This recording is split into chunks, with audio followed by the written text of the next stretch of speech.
Hello guys, today I will tell you the story about my stepson Keith. I will give you some background about us first. My name is Isadora and I'm married to a wonderful man named Max. Keith is Max's son from his previous marriage. Max's first marriage was a disaster and his ex-wife was truly crazy. They ended up divorcing when Keith was young and surprisingly his mom didn't want to take any of his responsibilities. Hell, she gave up her rights to Keith because she didn't want to pay child support. Keith was young, so Max never badmouthed his mom to him. So he had no idea what was going on. He found out much later how badly his mom had messed up. When Max dated and introduced me to him, Keith started to hate me. He really disliked me a lot. I tried hard to develop a good relationship with him, but he was cold towards me. Mind you, he was 12 when I met him. He told Max that he didn't want him to pay attention to anyone other than him. Yep, this boy was exactly like his controlling and abusive mother. Max had tried his best to make us get along, but nothing worked.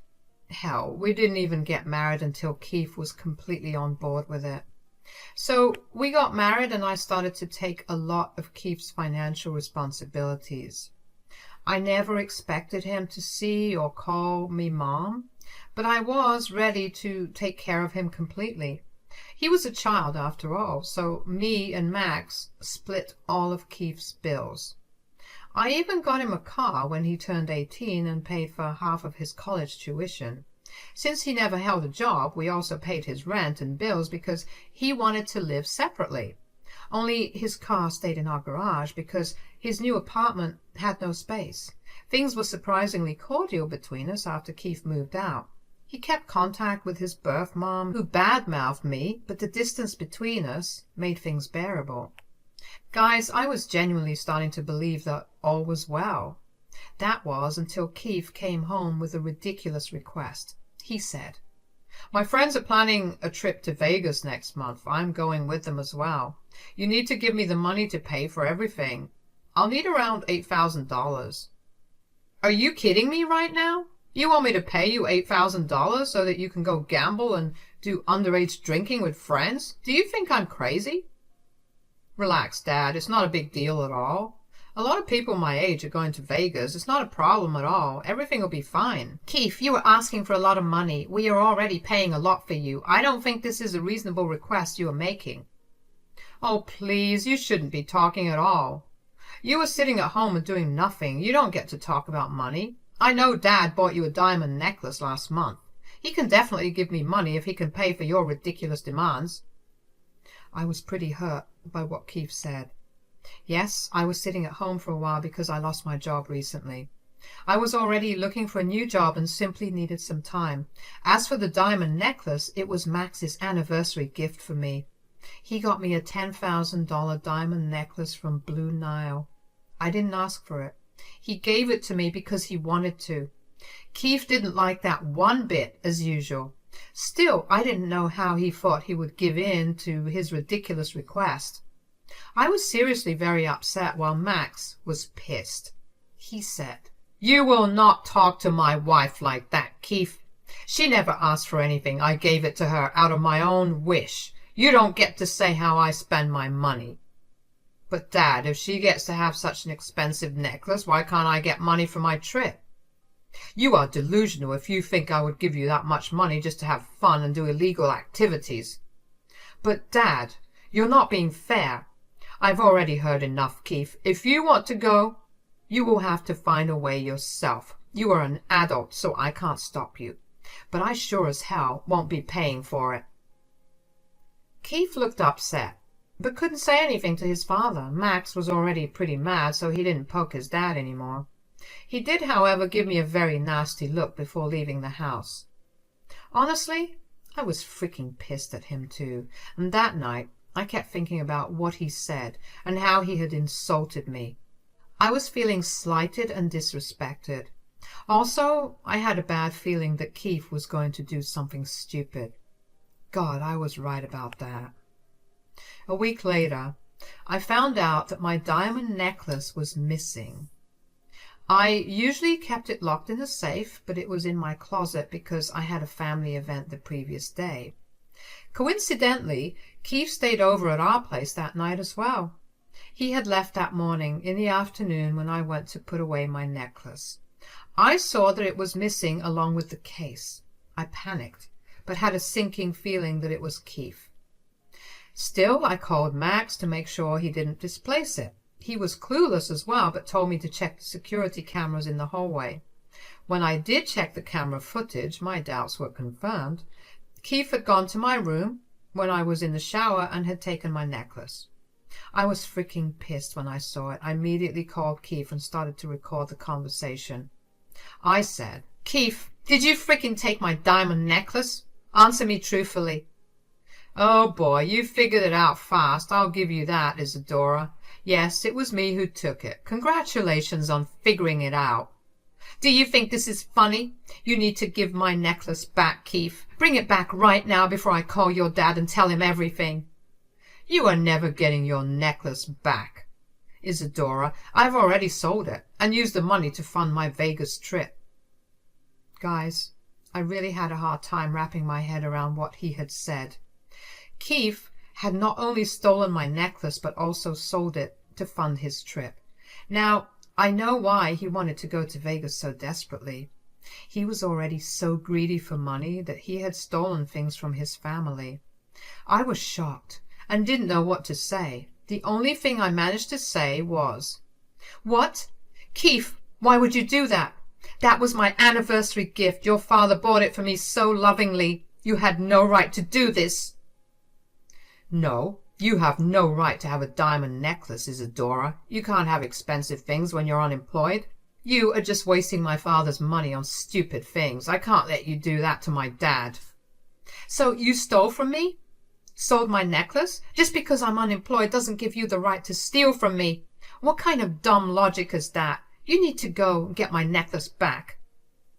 "Nope, that is not happening. You are already enjoying plenty of nice things on my dad's money. If you need the necklace so badly, you should get a job and buy one for yourself." "Listen to me, Keith. I'm done having this argument with you. Go back to whatever pawn shop you sold my necklace and bring it back. You have the money from the sale, so just give and get it back. Do that and we can put this behind us." "Go to hell, Isadora. I'm not scared of you and your threats. I don't take threats from someone who doesn't even pay for her own things. I already spent the money anyway, so there's nothing you can do. Maybe next time you'll think twice before mooching off my dad and making him buy you expensive things." Keith said those words and promptly hung up on me. I was literally staring at my phone for a while, trying to make sense of what had just happened. Never in my entire life had I expected Keith to behave this way. Yes, I was unemployed at the time, but before that, I was working my butt off. I was paying for my own things and contributing to both his college tuition and regular expenses. I knew he and I didn't have a great relationship, but I still considered him my responsibility to some extent. I had no idea he would go to such great lengths. All this for a freaking friend's trip that he could definitely do without. I am not ashamed to say this, but I did break down crying for a bit. No matter what, I did see Keith grow up for the last 10 years. Even though he disliked me, I just couldn't bring myself to dislike a child. I understood that he was a child and shouldn't be forced to be nice, but now that he has turned into an adult, I know that his behavior is completely unacceptable. Years of me trying to make sure he has a good life, and this was how he repaid me. It wasn't even about the necklace anymore. It was about the fact that he had blatantly disrespected me and took something precious from me. When the tears had dried up, I was beyond pissed. Keith had shown no remorse and acted smug when I warned him about the consequences. He thought that I would sit around and do nothing while he enjoyed the money he got from pawning off my necklace. Well, he was dead wrong. I'm not an enabler, and I will definitely not forgive a full-grown adult who knows what he's doing. So I decided to talk to my husband and tell him what happened. I showed him the security footage and the call recording for good measure. Well, he was appalled. He said, "This is freaking ridiculous. I can't believe Keith would do something like this. What the hell is even wrong with him?" I think we're partly responsible for this, and so is his mother. His mother has been feeding him a lot of bullshit about me and you. He had been taking out that anger on us in different ways for the past few years, but we also indulged him by not giving strict punishments.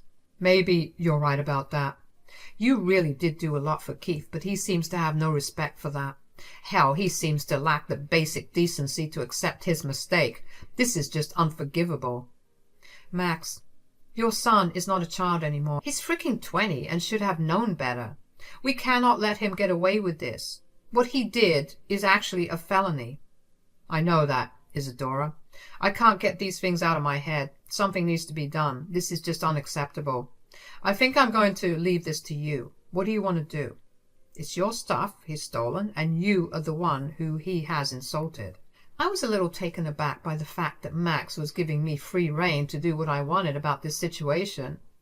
He was actually pretty pissed, and he meant business. His logic about why I should decide the consequences was also completely on point. It did make me feel heard and validated. I was glad that he was leaving the decisions to me, but I was still a little unsure whether Max would accept what I had planned for Keith. So I decided to run it by him to make sure we were both on board with this. I said, "Thank you for asking for my input, Max. I really appreciate that you understand how messed up this situation is. But I should warn you that I have some serious plans with Keith." "I understand that, Isadora. You can tell me what you want to do. I won't stop you."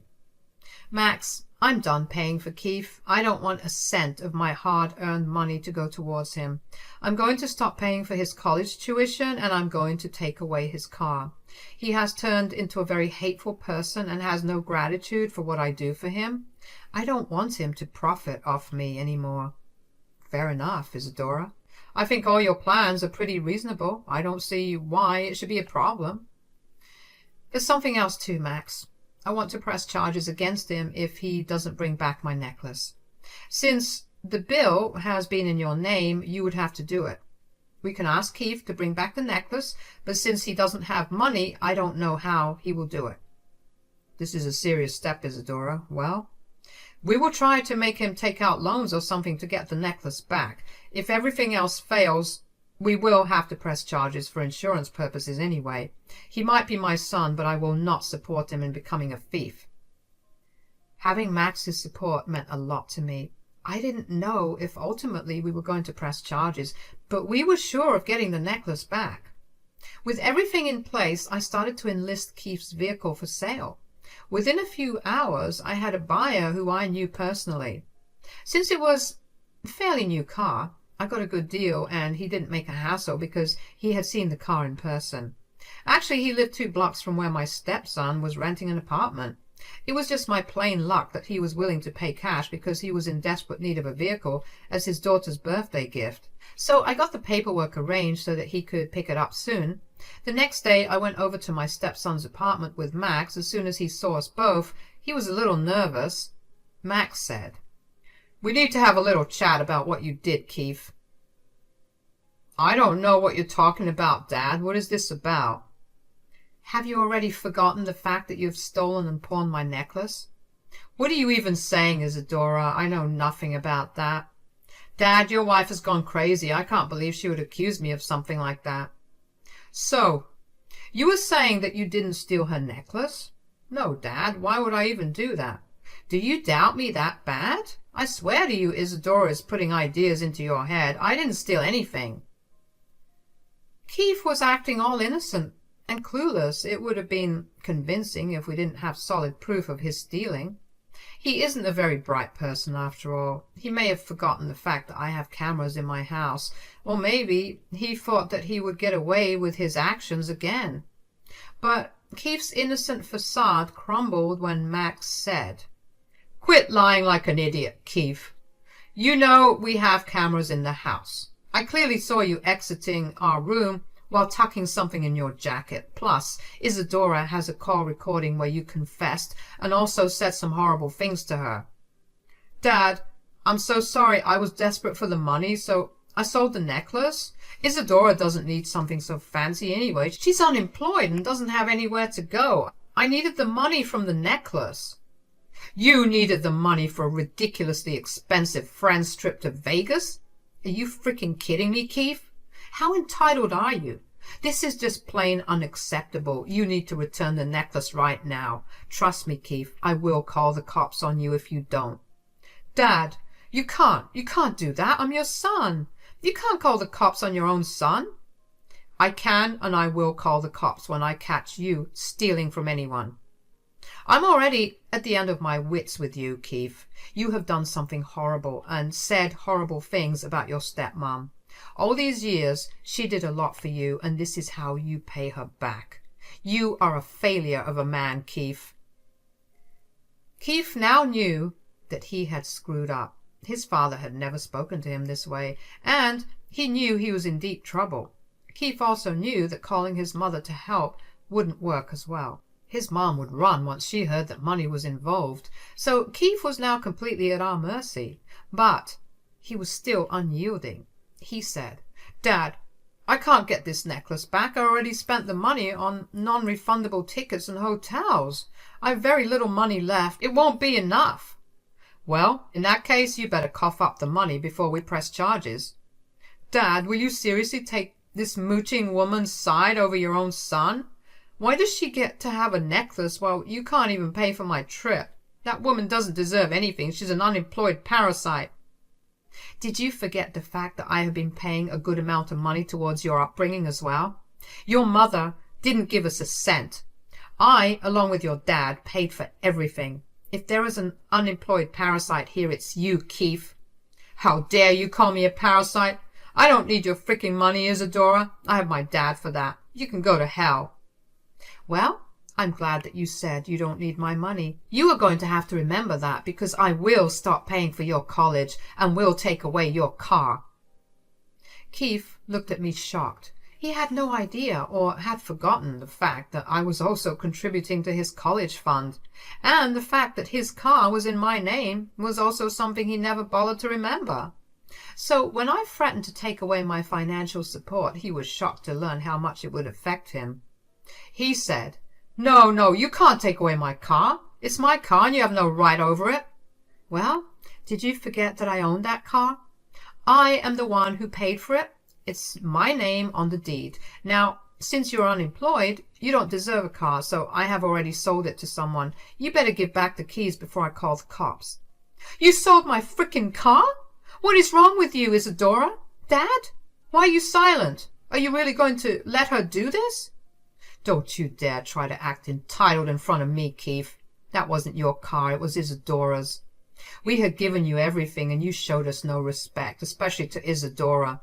You don't deserve her kindness anymore. You better come up with a way to pay for your college and your bills, because Isadora is not giving you another cent, and nor am I. Max made it clear to Keith that he was being cut off for good. From Keith's expression, it was clear that he wasn't expecting this at all. I couldn't believe how nonchalant and entitled he had become. He had expected to get away with what happened. He was now in full panic mode and ready to cry. His voice was shaking and he was looking around trying to think of something. He said, Dad, please don't do that. Where will I go? How will I finish college or pay rent? I don't know, Keith. You're an adult already. Maybe you should get off your lazy butt and get a job. Remember, you have to get the necklace back as well. I can't work, Dad. You can't expect me to suddenly work. I have college, and you're taking away my car too. What will I do?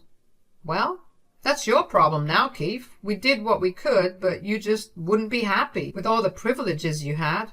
Now you will learn the hard way that this wolf won't let you exploit anyone. We will be leaving now, and you have 2 days before I call the cops on you.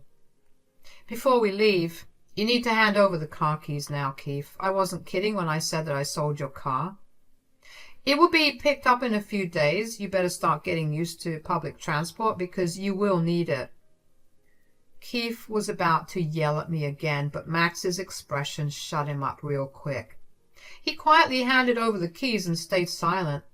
We left shortly after. A little after we left, Keith and his mom started to blow up our phones. We immediately blocked Keith's mom because there was no reason for us to stay connected to her anymore. We should have blocked her ages ago. Anyway, it's never too late now, is it? The next few days went by in a rush, and Keith kept showing up at our house begging to be forgiven. We had already stopped giving him any money. Plus, his dad kept reminding him about the police report. In the end, after 2 days, he brought my necklace back, but he kept crying to us, saying, "I had to take the money from a friend of mine. I really don't have much anymore. I don't know how I'll pay him back." We already told you how you can pay him back, Keith. You better start looking for jobs now. But there are only minimum wage jobs available. I can't work in freaking McDonald's. What will my friends think of me? Beggars can't be choosers, Keith. You should have thought about everything before stealing from us and insulting the hand that feeds you. The most I can do is pay for your college tuition next year, but that's it. You won't be getting anything else from me. Thanks, Dad, but what about my car? Unemployed people can't have cars, Keith. Remember what you said? Your car's already sold. You can take a look into our garage and see for yourself. Keith hung his head as his own words were thrown back at him. He couldn't even say anything in reply because he knew he had messed up. He simply turned around and left. We didn't cut him off entirely, though. He was Max's son, after all. Max did stay in contact, but stopped helping him financially. Keith was struggling to pay his rent and other bills, and we also cannot forget the fact that he had borrowed money from his friend. So Keith had to get a job after all. In fact, he didn't get just one job. He actually ended up getting 2. He was juggling college and 2 jobs to make his debts go away. Also, he was living in a friend's garage and paying his own bills. His pride and entitled behavior came back to bite him in the butt. He still keeps calling us to apologize, and he had sincerely apologized to me as well, but it hasn't changed. He's still financially cut off, and it looks like he will be miserable for a while now. Keith learned the hard way that life won't let him get away with bad behavior every time.